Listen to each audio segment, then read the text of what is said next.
Welcome to the banker lamp. Please enjoy the video. You're starting by limiting variables.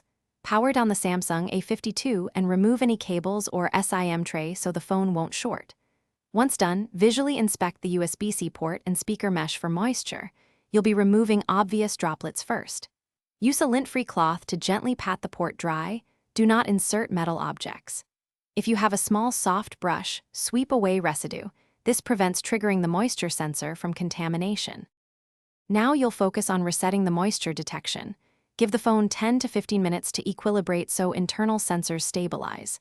If visible deposits remain, lightly dab 90% isopropyl on a swab and clean the port. This evaporates quickly and reduces conductivity.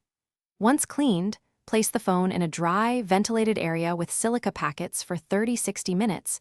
Do not use a hairdryer. After that period, power on and test charging to see if the moisture warning clears. To finish, perform a force restart by holding volume down and power for 10 seconds. This refreshes sensor state and clears transient warnings. If wired charging still shows moisture, try wireless charging as a diagnostic. If that works, the port likely needs cleaning or repair. Make sure to test with a known good cable and charger. If the moisture alert returns after thorough drying or wireless charging fails, take the phone to an authorized.